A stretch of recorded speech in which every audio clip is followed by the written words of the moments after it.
Hola amigos y clientes de la comunidad de BTG Pactual en Chile. Les damos la bienvenida, como ya es tradición, día lunes, a nuestra revisión de los mercados, mezclando un poco de repaso, lo que pasó la semana pasada y fin de semana, y lo que se viene para la semana actual.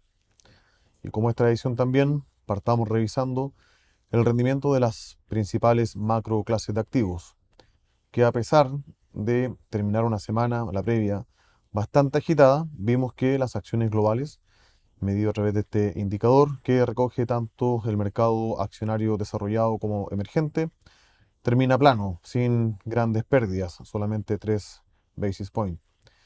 Mientras que la renta fija global, una vez más, se beneficia de las caídas en las tasas de interés, la búsqueda de refugio ante el aumento de la volatilidad, y con esto el indicador global de renta fija aumenta y crece en rentabilidad 1,65%. Los commodities y el dólar a nivel global terminan cayendo, mientras que a nivel local el IPSA no escapa de las pérdidas que tuvo Latinoamérica como región, retrocede un 5,22%, una caída relevante, a pesar de lo barato que se ve la bolsa en Chile, con la renta fija local también finalmente beneficiándose de la caída en las tasas de interés, subiendo 2,1%, mientras que nuestra moneda, el peso chileno, se deprecia de forma importante y cae un 3,93%, explicado en parte por la mayor volatilidad a nivel internacional y también por la caída en el precio del cobre durante esta semana. Si nos detenemos a revisar las regiones de renta variable que tuvieron las mayores caídas, podemos encontrar Europa y el Reino Unido. La crisis bancaria que se origina en Estados Unidos con los bancos regionales tiene coletazos a nivel internacional. Vamos a ahondar en esto más adelante, pero sí destacar que durante la semana previa, tanto Europa como Reino Unido, principalmente el sector financiero, tienen una caída significativa. Ya lo había mencionado, Latinoamérica también no escapa de esta tendencia y cae 4,8%, casi lo mismo que termina cayendo Europa del Este. A nivel de renta fija, prácticamente todas las clases de activos que tienen una mayor duración o una mayor calidad de rating crediticio terminan rentando positivo. En el caso de la renta fija global, 1,65, la deuda de alta calidad crediticia o denominada investment grade también positivo, 0,55, mientras que la deuda de más riesgo, la denominada high yield, tanto global como en emergentes, termina cayendo 0,87 y 1,33%. El caso de Latinoamérica es similar, cae 0,81% en la semana. Mientras que a nivel de monedas, el peso chileno fue una de las más castigadas durante la semana, en línea con lo que ya comentamos de un tono de risk off, menor apetito por riesgo, una caída en el precio del cobre y finalmente retrocede su valor en 3,93%. Esto significa en términos de niveles un salto desde bajo 800 hasta 830 aproximadamente. A nivel internacional, monedas refugios como lo son el yen, termina apreciándose en la semana de forma importante, 2,4%, y con esto el dólar index, sobre todo contra las monedas desarrolladas, termina depreciándose en una cuantía de 0,83%. Los commodities ven una caída significativa en el lado de energía, de nuevo en línea con este tono de menor apetito por riesgo. El petróleo cae casi 13%, el gas natural lo hacen un 4% y prácticamente los metales preciosos defienden. Hay un cambio, un flight to quality, a activos de mayor refugio. El oro sube 6,5%, la plata 10%, mientras que los metales industriales terminan cayendo de forma homogénea durante la semana. Una semana que, como ya habíamos comentado el lunes pasado, se extiende la volatilidad por la caída de dos bancos en Estados Unidos, el Silicon Valley Bank, el Signature Bank, y el índice de bancos regionales, que está en este gráfico demarcado por la línea gris, muestra un rebote durante la semana, pero una caída al cierre. Seguimos viendo alta volatilidad, bancos como el First Republic Bank recibiendo un paquete de ayuda, digamos, coordinado por los principales bancos en Estados Unidos, esto es la compra de depósitos directos, en una señal que busca ponerle un freno a esta propagación del riesgo eventual sistémico desde los bancos regionales a los bancos más grandes. Sin embargo, en las cotizaciones del día lunes, el banco First Republic, sigue cayendo y eventualmente creemos que por ahora este mecanismo de liquidez le da tiempo, pero como ya nos mostró la evidencia en Europa, sería razonable buscar una salida a través de una venta, eh, una fusión con otra entidad que finalmente mejore su percepción de riesgo. Sin embargo, cuando vemos en el detalle la caída de algunos de los bancos que componen el índice regional, la pérdida de valor ha sido significativa. En el caso del First Republic, en base 100 a inicio de este año, hemos visto que la pérdida de valor para sus accionistas es de casi un 84%. Esto habla de que eventualmente este banco podría no tener viabilidad en el futuro, a menos que se dé un rescate o un evento corporativo, como mencioné recién, de fusión con una entidad más grande. Otros bancos también regionales han mostrado un rebote, como por ejemplo el caso del PacWest. Y hoy en la mañana, según trascendidos de prensa, el New York Community Bancorp estaría quedándose con los activos del Signature Bank, y con esto también vemos que rebota con fuerza este banco regional. Sin embargo, el foco de atención al cierre de la semana y durante este fin de semana estuvo en Europa, en particular en Suiza, donde vimos que la volatilidad se traslada a la cotización del Credit Suisse. Este gráfico, nuevamente en base 100, nos muestra que la rentabilidad para los accionistas del banco suizo es de menos 70%, desde principios de año al día lunes en la mañana.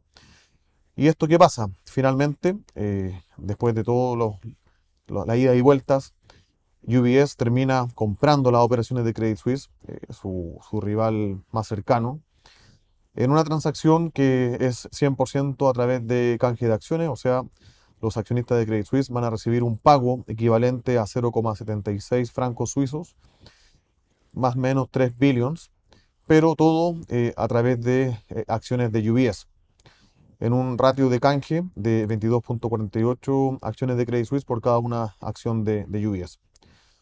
De acuerdo a el comunicado tanto de UBS como de Credit Suisse como del Banco Nacional Suizo, esta transacción no requiere aprobación de los accionistas, está full respaldada por las autoridades, está sujeto obviamente a aprobación en jurisdicciones fuera de Suiza, y la gobernanza nos dice que obviamente el continuador de la entidad fusionada va a estar 100% a cargo de los ejecutivos actuales de UBS. Cosas que sorprendieron durante la mañana en el comunicado. Primero, se obtuvieron mecanismos de protección de hasta 25.000 millones para ver cambios en los precios y costos de reestructuración. Adicionalmente, hay una línea por 9.000 millones que va a extender la autoridad suiza en caso de que las pérdidas en esta adquisición sobrepasen los 5.000 millones. Y adicionalmente, los tenedores de bonos contingentes AT1, los denominados COCOS, que son típicamente perpetuos, pagan un interés alto, y en situaciones donde un banco puede estar pasando estrechez, problemas de liquidez, se puede suspender el pago de intereses, y muchas veces también tienen un mecanismo de protección de pérdidas al convertirlo en acciones. En este caso en particular, el detalle de estos bonos tenía la cláusula de que se podía hacer lo que se denomina un write down, en este caso una pérdida, de forma permanente y absoluta. Se comunica que la autoridad regulatoria de Suiza va a llevar a pérdida completa los 15,8 billions de instrumentos AT1 que tiene actualmente Credit Suisse. Eso significa que un acreedor que era dueño de ese tipo de deuda lo perdió prácticamente todo durante la mañana. Para tener en consideración, si esos bonos se emiten a par, a un valor de 100, durante el jueves estaban transando entre 60 y 70, durante el viernes transaron a 40 aproximadamente, y bueno, hoy valen 0. ¿Ya? Acá queda, como pueden ver a la derecha, el tamaño pro forma una vez se fusionen las entidades. En el negocio de Asset y Wealth Management pasa a ser el segundo banco más grande en términos de activos invertidos, y el tercero más grande dentro de los pares europeos, solamente dentro de la parte de Asset Management. La parte de arriba es en Wealth Management. Entonces, ¿qué viene ahora? Tenemos esta semana decisión de política monetaria en Estados Unidos. Ya la tuvimos el día jueves en el Banco Central Europeo. La autoridad monetaria fue bastante eh, consecuente con su discurso de combatir la inflación.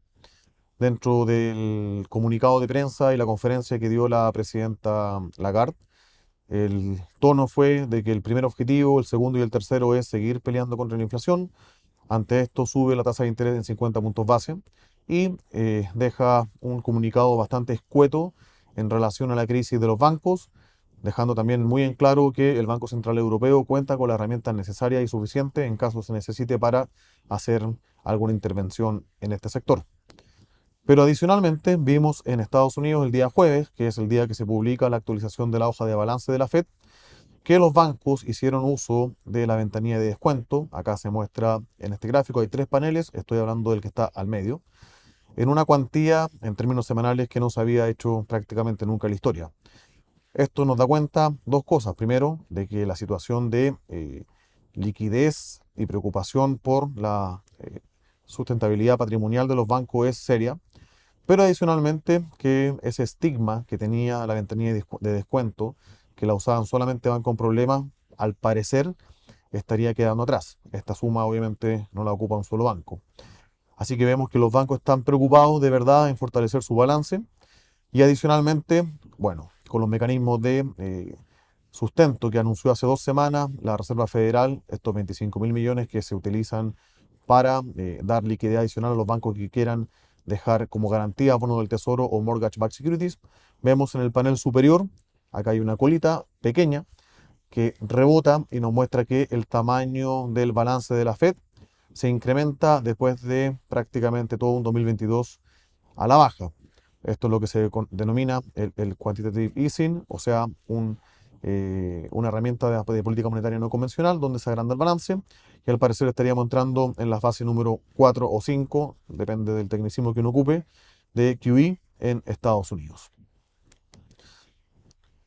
Para esta semana tenemos, bueno, hoy en Chile se publicó el dato del PIB para el cuarto trimestre del año 2022, el cual se ubica bajo lo que estaba esperando el mercado, una caída mayor del 1,6% que se esperaba, pero más preocupante fue el dato de balance en cuenta corriente, donde es conocido, tenemos uno de los déficits de cuenta corriente más grandes en el mundo por una expansión del consumo, sobre todo a bienes y servicios importados. Eso se esperaba que cayera de 7.500, perdón, que cayera de 4.900 a 2.700, finalmente se incrementa a 7.500 millones de dólares, lo cual es obviamente preocupante para el trimestre. Y durante la semana tendremos, dentro de lo más destacado, siguen los datos del mercado de real estate en Estados Unidos con las ventas de viviendas usadas el día martes, ventas de viviendas nuevas el día jueves. Lo más relevante para esta semana sin duda va a ser la reunión de la Reserva Federal, donde se espera que incremente en 25 puntos base la tasa de política monetaria. Hay algunos analistas que dicen que dada la situación de la crisis bancaria debería mantener la tasa en 4,75. Hay otros que dicen que eso sería una señal de que el problema es mucho más grande de lo que podemos ver en los datos que son públicos. Así que me parece que un incremento de 25 puntos base tiene bastante sentido y probablemente si la situación en los bancos en Estados Unidos se mantiene o mejora marginalmente en los próximos meses, probablemente sea la última o el último aumento de tasa de interés en este ciclo de restricción monetaria en Estados Unidos. Al finalizar la semana tenemos el día viernes datos de PMI en varios países, entre estos también Estados Unidos, donde se espera que los servicios se mantengan en una zona contractiva, mientras que la manufactura mantenga esta zona de expansión, que es una lectura sobre los 50 puntos. Al igual que la semana pasada, les repito la invitación, este martes 28 a las 8:30 tenemos el evento más importante de BTG Pactual en Chile, el denominado Latam Focus, donde participan, bueno, partiendo con el ministro de Hacienda y obviamente ejecutivos senior de BTG Pactual, junto con empresarios de renombre y economistas también de la esfera pública acá en Chile actualmente. Eso es por hoy. Muchas gracias nuevamente y queda la invitación para nuestro próximo Weekly Outlook el próximo lunes. Muchas gracias.